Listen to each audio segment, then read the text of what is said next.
Halo, assalamualaikum warahmatullahi wabarakatuh. Ketemu lagi dengan Bagus Juan Maulana SKM dalam video konsultasi kusta ya teman-teman. Hari ini saya akan menjawab pertanyaan yang masuk di kolom komentar YouTube dari Mas AS. Dia menanyakan, Mas, saya ada mati rasa di kulit tapi nggak ada bercak. Wah, jangan-jangan saya sedang reaksi. Pertanyaannya terlalu jauh, Mas ya. Jadi ada beberapa pasien yang menanyakan tidak sistematis. Dia berpikir sudah terlalu jauh. Kusta atau bukan saja dia belum pasti, kok nanya tentang reaksi. Ya, berarti harus ada yang namanya sistem screening atau penyaringan. Kita bagaimana menyeleksi sebuah penyakit kusta itu seperti apa? Ya, ada tahapnya, ada sistematikanya, ada urutannya, Mas.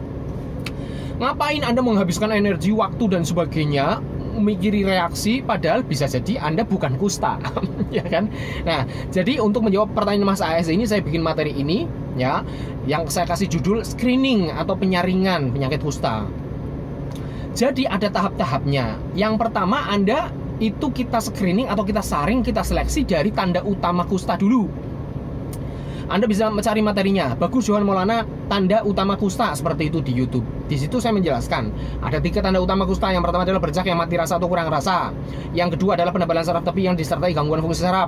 Yang ketiga adalah BTA atau hasil pemeriksaan BTA skin smear atau laboratoriumnya adalah positif alias ditemukan kuman kusta. Nah, ini satu-satu, Mas. Dari bercak yang mati rasa dulu Anda dicek, ada bercak yang mati rasa enggak? Bercak mati rasa ini satu kalimat yang utuh, tidak boleh dipisah-pisah ya. Bercak tapi tidak mati rasa, bukan kusta. Tidak ada bercak tapi mati rasa, bukan kusta. Tapi kalau ada bercak mati rasa atau kurang rasa ya, itu pasti kusta. Nah, nih ada nggak nih Anda tanda-tanda ini? Tadi kan Anda bilang saya ada mati rasa tapi nggak ada bercak. Wah, jangan-jangan Anda bukan kusta, Mas ya. Atau bisa jadi itu kusta tetapi Anda kurang jeli mengenali bercak ya, karena ada standar pemeriksaan bercak kusta seperti apa. Anda bisa ketik Bagus Juan Maulana pemeriksaan bercak kusta seperti itu. Ada tempatnya seperti apa, tidak boleh terkena sinar matahari langsung, tidak boleh menggunakan lampu ruangan ya, menghadap kemana ya, sistematikanya seperti apa, itu ada caranya ya. Bisa jadi Anda kusta sih, tetapi Anda tidak melihat itu sebuah bercak ya. Nah, terus jika ini sudah diperiksa kok nggak ada tanda-tanda bercak mati rasa, yang kedua nih, apakah ada penebalan saraf tepi yang disertai gangguan fungsi saraf? Penebalan saraf tepi itu apa saja? Anda bisa cari videonya Bagus Juan Maulana letak saraf tepi kusta. Ya, di situ saya menceritakan letak saraf tepi untuk penyakit kusta itu di mana saja. Tetapi secara umum pemeriksaan fungsi saraf penebalan adanya tebal atau tidak itu saraf tepi yang bisa diraba, dipalpasi oleh tenaga kesehatan, yaitu saraf ulnaris ini di sini. Yang biasanya kita kalau misalkan nggak sengaja kebentur meja kayak kesetrum, lah itu kesenggol saraf ulnaris ini bisa diraba di sini. Yang berikutnya adalah saraf tepi yang namanya poplite lateral. Itu di sebelah samping dengkulmu bagian luar. Nah, itu di situ ada saraf poplite lateral atau peroneus communis. Yang ketiga, saraf yang bisa diraba penebalannya adalah di mata kaki bagian dalam, yaitu saraf namanya tibialis posterior. Ya, itu dicek ada penebalan atau tidak. Kalau ada penebalan, nah normalnya seperti apa? Normalnya ya sebenarnya kayak spentil kecil. Tapi kalau ada kusta itu biasanya menebal jadi membesar dan lunak seperti itu. Itu penebalan saraf tepi yang disertai gangguan fungsi saraf itu juga satu kalimat yang utuh.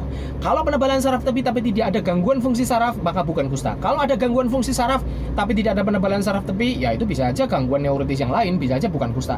Tetapi kalau penebalan saraf tepi yang disertai gangguan fungsi saraf, pasti kusta. Oke? Nah, ini perlu penjelasan.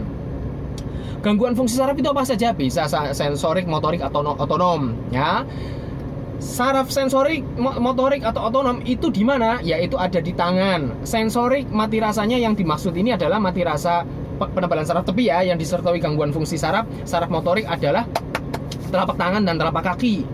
Jadi ini bukan bicara mati rasa yang dibercak. Ya, kalau mati rasa yang dibercak tadi sudah saya bahas di tanda utama kusta yang pertama. Kalau tanda utama kusta yang kedua, penebalan saraf tepi yang disertai gangguan fungsi saraf. Gangguan fungsi saraf itu ya di sini. Ya, di telapak tangan dan telapak kaki itu untuk sensorik. Lalu motoriknya adalah jari-jarinya, termasuk pergelangan kaki, pergelangan tangan. Itu. Ya, jadi jangan disangkut pautkan ada penebalan saraf tepi dan mati rasa di sini. Oh, beda, Mas, beda ya. Itu dua komponen yang berbeda ya, saraf tepi dan juga bercak itu beda. Itu dicek. Kalau nggak ada, mungkin mungkin tanda utama yang ketiga itu ada, yaitu PTA-nya positif. Nah, PTA positif itu bisa dijumpai pada kusta tipe MB. Ya, jadi jika ditemukan kuman dalam pemeriksaan PTA skin smear ada, yo pasti itu positif kusta karena hasilnya kelihatan kumannya ada. Ya, nggak bisa positif palsu tuh nggak ada. Tapi negatif palsu bisa aja negatif palsu. Sebenarnya ada kuman, tetapi karena Anda cara pengambilan sampelnya tidak adekuat, tata laksana sampelnya ngawur, bisa aja kumannya nggak kelihatan padahal ada kumannya. Oke. Nah, jadi dipastikan dulu ini Anda kusta atau bukan. Itu yang pertama. Setelah pasti kusta, setelah Anda ditentukan yes Anda kusta, tahap berikutnya screening yang kedua adalah Anda tentukan ini Anda ini tipenya apa? Apakah PB apa MB? Anda bisa ketik Bagus Johan Maulana tipe MB PB. Di situ saya sudah menjelaskan perbedaannya apa PB dan MB. Pentingnya untuk kita mendefinisikan Anda ini tipe PB apa MB adalah menentukan pengobatan. Anda juga bisa paham, oh kalau MB berarti multibasiler, kumannya lebih banyak, berarti pengobatannya memang lebih lama, 12 bulan. Kalau PB itu cuma 6 bulan, Anda bisa mengerti itu. Terus kumannya lebih banyak, berarti kemungkinan resiko terjadinya reaksi juga tinggi, hati-hati. Ya, seperti itu. Ini, setelah jelas PB apa MB, barulah ya, Anda ini dilakukan screening dalam pemeriksaan fungsi sarafnya dari atas sampai bawah. Ketik materinya sudah saya bikin, Bagus Johan Maulana pemeriksaan fungsi saraf di situ. Bagaimana kita melakukan dari atas? Apakah dari mata ini? Apakah ada lagoptalmus? Nggak bisa merem. Terus turun ke bawah, ke tangan. Di tangan apakah ada nyeri tekan? Apakah ada gangguan fungsi saraf sensorik motorik di situ? Terus ke bawah, ke kaki, di tungkai, di dengkul dulu apakah ada nyeri tekan saraf? Ke bawah sana juga dicek ada nyeri tekan atau tidak di saraf tadi, apa namanya, tibialis posterior. Lah setelah itu dicek juga motorik sensoriknya, ya. Cek fungsi saraf. Untuk apa memeriksa fungsi saraf ini? Untuk menentukan kecacatan. Di awal jumpa, di awal diagnosis Anda tingkat cacatnya berapa? Nah, karena tingkat kecacatan ini bisa berubah. Di awal berapa, di akhir berapa? Bisa bertambah, bisa stagnan, atau bisa aja menurun. Ya, skornya seperti itu. Fungsi saraf ini penting untuk pemantauan. Pemeriksaan fungsi saraf selain untuk menentukan itu, ini juga untuk monitoring bulanan. Ya, kan detail sekali nih. Di sini ada titik yang mati rasa atau tidak. Ada 10 titik di sini. Titik mana nih? Jangan-jangan selama pengobatan ada reaksi tetapi Anda tidak aware. Ada tambahan titik yang mati rasa tapi tidak aware. Ya, jumlah titik yang mati rasa bisa saja bertambah, bisa saja berkurang, bisa saja stagnan seperti itu. Jadi untuk pemantauan ketat itu harus pelaksanaan pemeriksaan fungsi saraf. Setelah itu barulah screening yang terakhir itu adalah mempertanyakan apakah ada tanda gejala reaksi. Nah, di sini baru Anda ditanya apakah merasakan demam. Anda bisa simak nih lebih lengkapnya di video yang nomor 74 nih, Bagus Johan Maulana perbedaan reaksi ringan berat. Ada demam atau tidak? Ada bercak yang meradang atau nodul benjolan yang meradang yang letaknya di saraf tepi, bisa diperiksa di situ. Ya, setiap bercak atau nodul yang meradang yang letaknya di area, di sekitar, di dekat saraf tepi, pasti itu reaksi berat. Ya, kalau reaksi berat berarti membutuhkan prednisone atau methylprednisolon, obat anti peradangan. Terus tanda-tanda reaksi yang lain, apakah ada nyeri tekan pada saraf tepi. Nah, ini baru dikaji seperti itu. Apakah ada gangguan fungsi saraf baik sensorik maupun motorik yang baru terjadi kurang dari 6 bulan yang lalu. Paham ya?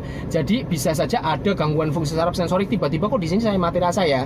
Waktunya kapan? Masih kurang dari 6 bulan yang lalu seperti itu. Itu juga tanda-tanda reaksi. Apakah ada nodul yang pecah? Apakah ada bercak yang pecah? Ulkus seperti itu. Apakah ada lagoptalmus? Lagoptalmus berarti gangguan fungsi motorik saraf mata, saraf facialis yang ada di mata itu yang kurang dari 6 bulan. Ya, karena ini kondisi akut.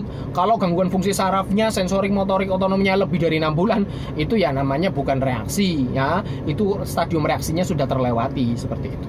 Nah, barulah setelah itu Anda didefinisikan, oh Anda sedang reaksi nih, tipe 1, Anda atau tipe 2. Ini ringan atau berat.